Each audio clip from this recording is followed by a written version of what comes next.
let me take this moment to, first of all, wholeheartedly, I guess I can do this without my glasses. I can see, huh? Maybe. Let me take this moment to wholeheartedly congratulate each and every one of you today. You graduated, you did it. You made it. Congratulations to you. And you did it all by yourselves. Nobody helped you. No, that's not true. That's what I thought when I was young. I starting to really make it as an actor. I came in, I talked to my mother. I said, "Ma, did you think that this was going to happen? I'd be so big and I'll be able to take care of everybody and I can do this and I can do that and I can." She said, "Boy, stop it right there, stop it right there, stop it right there."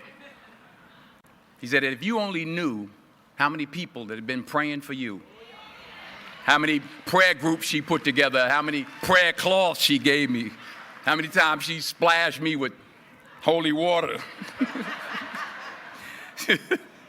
to save my sorry behind her," she said it. She said, "Oh, you did it by yourself? I tell you what you can do by yourself. You can go outside, get a mop and a bucket and wash them windows. You can do that by yourself." Superstar. So I'm saying that to say I want to congratulate all the parents and friends and family and aunties and uncles and grandmothers and grandfathers and teachers and friends and enemies, all the people that helped you to get where you are today. Congratulations to you all. I'm going to tell about 2-3 stories. I'm going to keep it real short. I remember my graduation when the speaker got up there, went on forever, blah, blah, blah, blah, blah, blah, blah, blah, blah. So I'm going to keep it short. Number 1, put God first. Put God first in everything you do. Everything that you think you see in me, everything that I've accomplished, everything that you think I have, and I have a few things, everything that I have is by the grace of God. Understand that. It's a gift. 40 years ago, March 27th, 1975, it was 40 years ago, just this past March, I was flunking out of college. I had a 1.7 grade point average. I hope none of you can relate. I had a 1.7 grade point average. I was sitting in my mother's beauty shop. They still call it beauty shops now? What they call it now? Yeah, I was sitting in the beauty parlor. I was sitting in my mother's beauty parlor, and I'm looking in the mirror, and I see behind me this woman under the dryer. And every time she looked up, every time I looked up, she was looking at me, just looking me in the eye. And I didn't know who she was, and I said, she said, "Somebody give me a pen, give me a pencil, I have a prophecy." March 27, 1975, she said, "Boy, you are going to travel the world and speak to millions of people." Now, mind you, I was flunked out of college. I'm thinking about joining the army. I didn't know what I was going to do, and she's telling me I'm going to travel the world and speak to millions of people. Well, I have traveled the world, and I have spoke to millions of people. But that's not the most important thing, the success that I had. The most important thing is that what she taught me and what she told me that day has stayed with me since. I've been protected. I've been directed. I've been corrected. I've kept God in my life, and it's kept me humble. I didn't always stick with him, but he always stuck with me. So stick with him in everything you do. If you think you want to do what you think I've done, then do what I've done and stick with God. Number 2, fail big. That's right.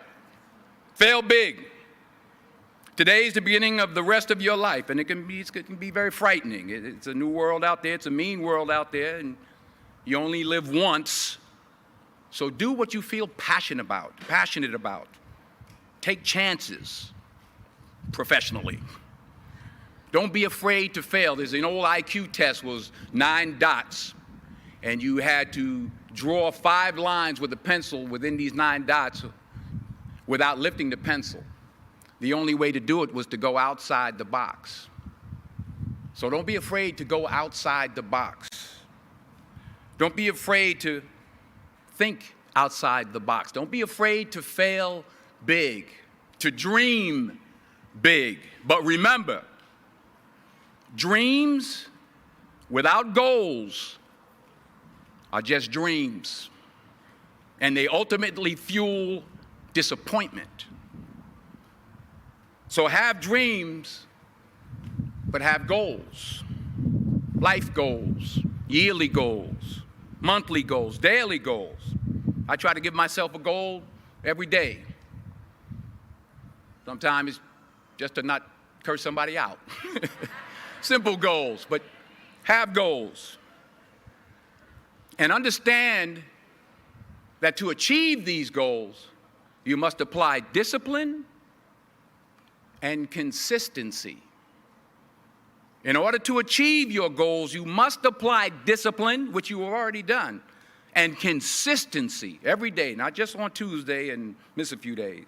You have to work at it every day. You have to plan every day. You've heard the saying, we don't plan to fail, we fail to plan. Hard work works. Working really hard is what successful people do.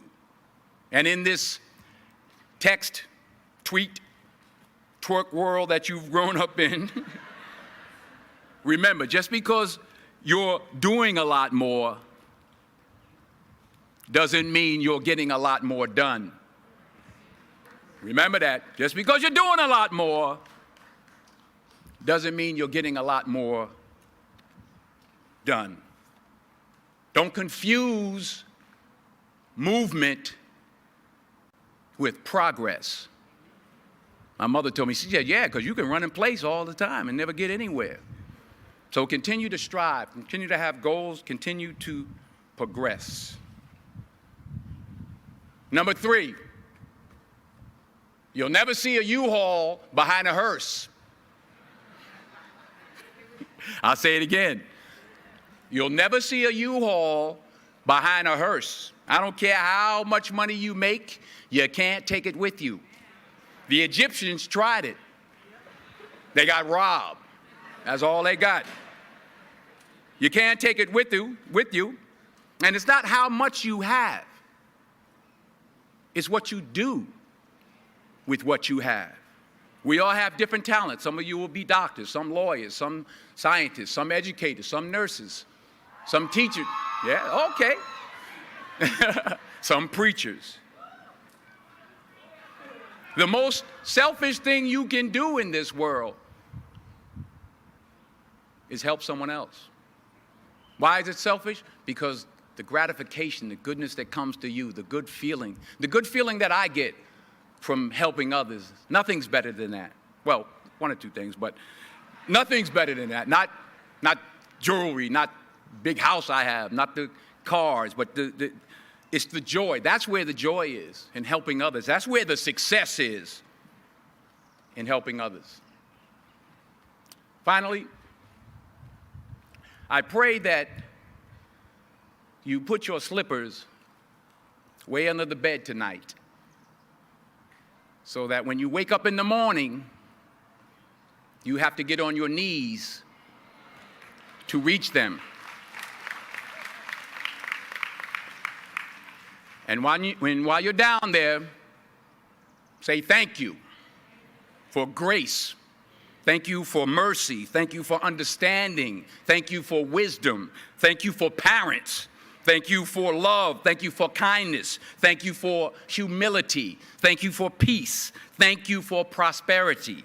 Say thank you in advance for what's already yours. It's how I live my life. That's why I am, one of the reasons why I am today. Say thank you in advance for what is already yours. True desire in the heart for anything good is God's proof to you, sent beforehand to indicate that it's yours already. I'll say it again. True desire in the heart, that itch that you have, whatever it is you want to do, that thing that you want to do to help others and to grow and to make money, that desire, that itch, that's God's proof to you, sent beforehand already to indicate that it's yours.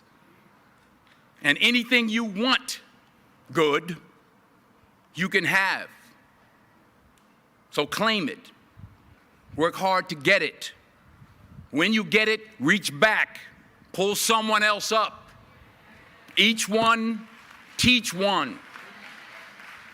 Don't just aspire to make a living.